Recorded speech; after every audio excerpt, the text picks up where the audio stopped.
Have you ever noticed how the moments that broke you are also the moments that woke you? A divorce that shattered your plans, a diagnosis that changed your body, a loneliness that crept in after everyone you loved was gone.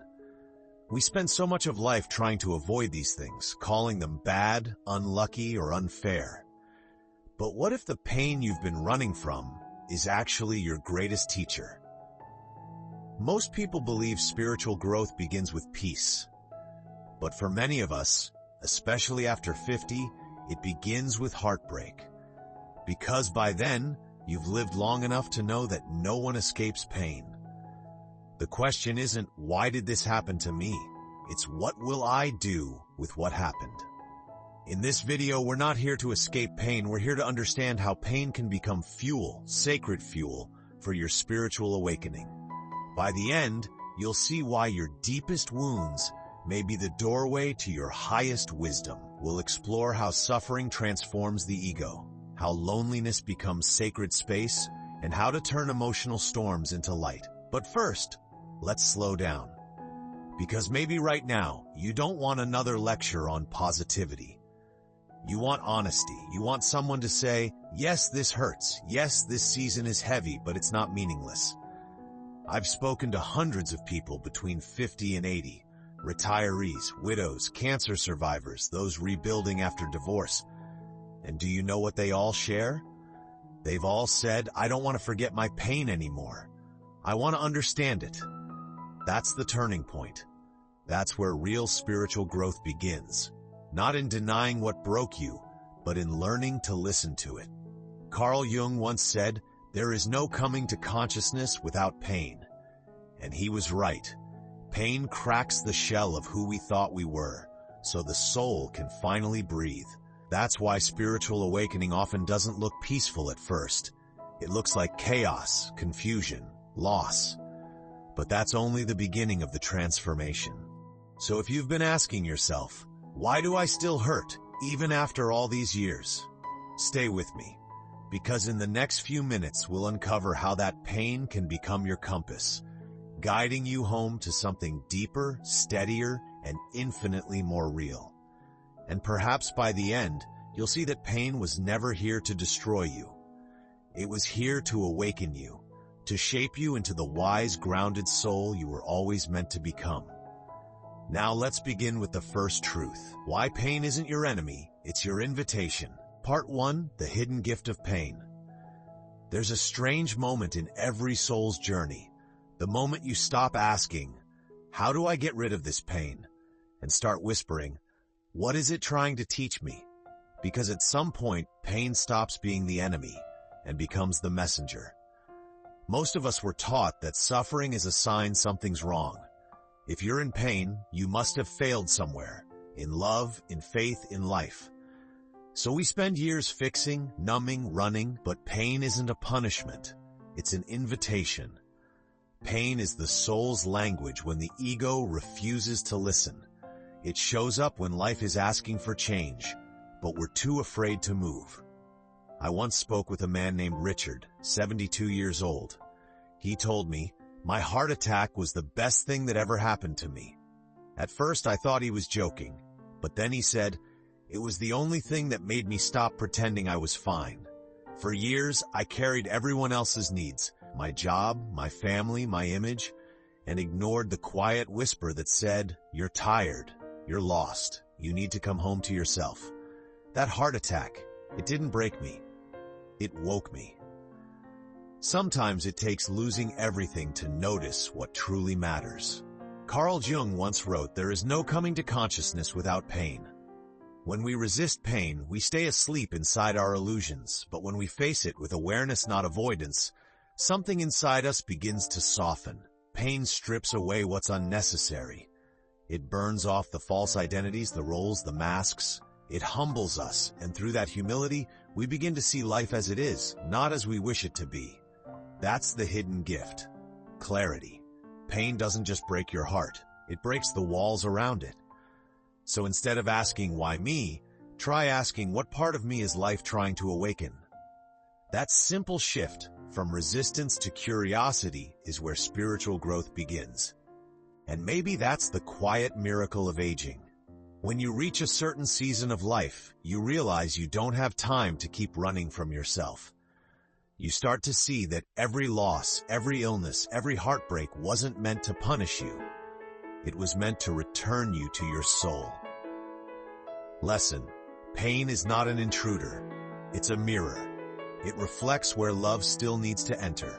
If you meet it gently, with honesty and breath, it will reveal not what's broken in you, but what's ready to grow. So if pain carries a message, what happens when you truly listen? What if, instead of pushing it away, you let it transform you from within? Because coming up next, we'll explore how to alchemize your suffering, how to turn emotional wounds into the fire that awakens your spirit. Part 2. The Alchemy of Suffering. When we hear the word alchemy, we often think of ancient magicians turning lead into gold. But the true alchemy, the kind that matters for the soul, is much quieter. It's the art of turning suffering into wisdom, turning heartbreak into compassion, turning what once broke you into what now builds you. And just like real alchemy, it happens in fire. Every one of us has felt that fire. The burning of loss, betrayal, aging, illness. When it comes, our first instinct is to escape it, to numb it with distractions, busyness, or faith without depth. But the truth is, the fire isn't here to destroy you. It's here to purify you. Pain, when faced consciously, becomes the heat that melts the ego's armor. It softens the hard places in you that used to say, "I'm right, I'm in control, I can handle everything alone." And when those layers fall away, what's left isn't weakness. It's truth. I once met a woman named Eleanor. After losing her son in a car accident, she said, "For months I couldn't pray. I couldn't breathe. I wanted to disappear. But one night, while crying on the kitchen floor, I stopped asking why him and whispered, 'What now?' That question changed everything. It didn't erase the grief. It gave it direction." Eleanor started volunteering at a local hospice. She said, "I couldn't bring my son back, but through helping others die with peace, I learned how to live again." That's alchemy. Not magic, not denial, but transformation through presence. Here's the key. You can't heal what you refuse to feel. Pain wants to move through you, not live inside you. When you let yourself feel it fully, without judgment, you begin to see that suffering isn't a dead end. It's a passageway.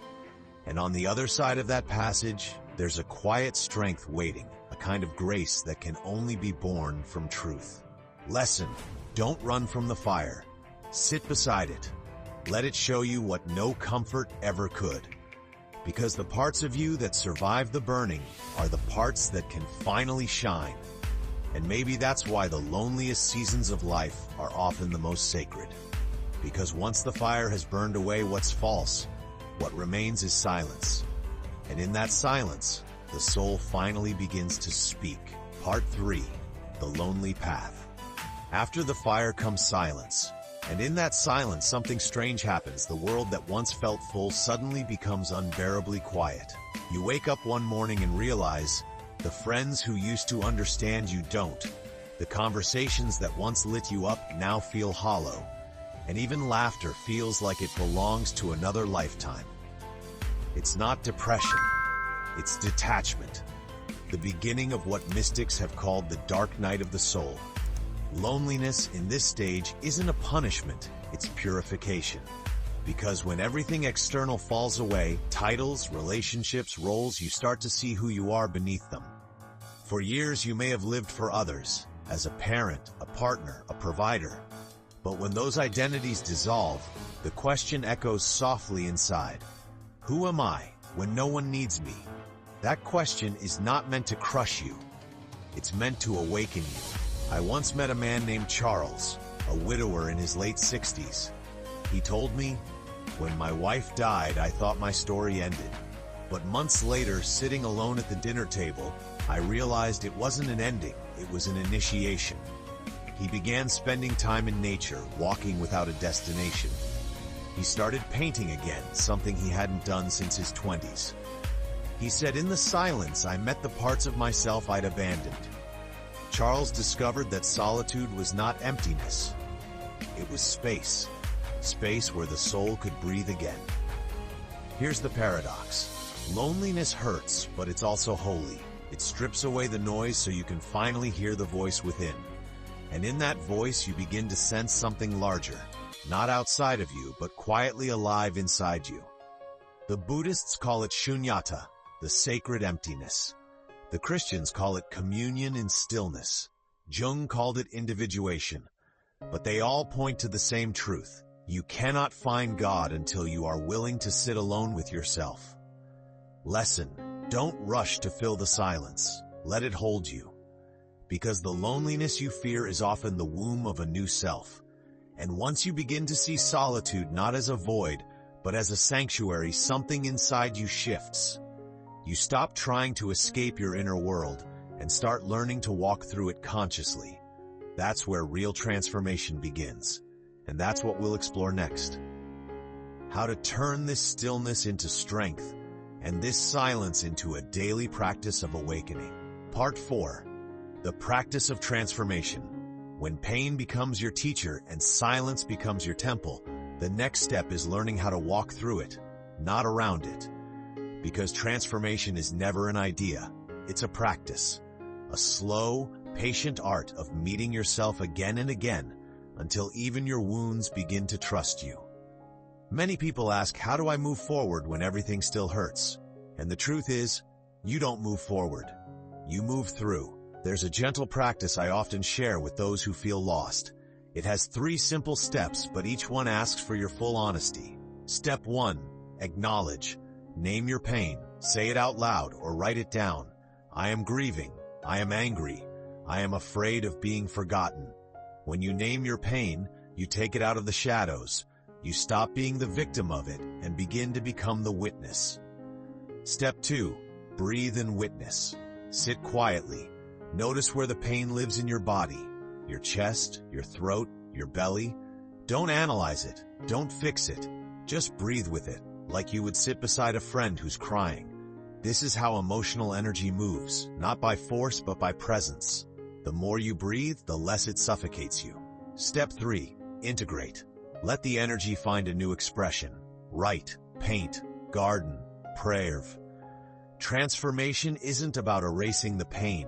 It's about redirecting it into something alive. When you turn your sorrow into service, your suffering becomes sacred. I once met a woman named Lydia. She lost her husband to cancer after 50 years together. For months, she couldn't bear the silence of her house. Then one morning, she began writing small letters to him. Letters she never sent, just left by his photo. Soon, those letters became a book that helped widows heal. She said, I thought my life was over, but love wanted to keep speaking. It just changed its language. That's transformation. Not escaping what broke you, but letting it deepen your humanity. Lesson: the moment you stop running from pain, it stops chasing you. When you face it with breath and truth, it becomes light, soft, guiding, familiar. And as that light begins to grow within, you start to realize nothing you've lost was ever truly gone. It was all preparing you for a quieter kind of joy, one that no longer depends on circumstances. That's the heart of awakening. And in the final part, we'll talk about how that light, born from pain, becomes your prayer, your peace, your rebirth. Part 5, the rebirth. There comes a quiet morning when you wake up and realize the ache in your chest has softened. It's not gone, but it no longer defines you. You breathe, and for the first time in a long while, you feel the air move through you. Not heavy, but gentle. That is the moment of rebirth. Not loud, not dramatic, but humble. Like dawn after a long night. You see, transformation is rarely a thunderclap. It's more like a seed breaking open beneath the soil. Pain cracked you open so something larger could grow. And though that cracking hurt, it was never destruction. It was creation. We often imagine rebirth as becoming someone new. But in truth, it's remembering who you've always been. Before fear, before expectation, before the world told you who to be. You return to yourself, raw, honest, whole. I once spoke with a man named Samuel.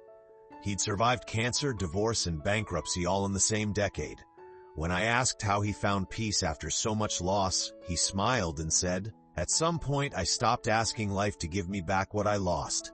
Instead, I asked life to show me what it was making room for." That's the voice of the soul, accepting, not defeated, open, not broken. Because sometimes life removes what you thought you needed so it can give you what you truly are. Rebirth doesn't mean you forget your pain. It means your relationship with it changes. It's no longer a wound to hide. It becomes a sacred scar, proof that light can live even in broken places. The Buddha once said, "Suffering is not the end of the path. It is the beginning of wisdom."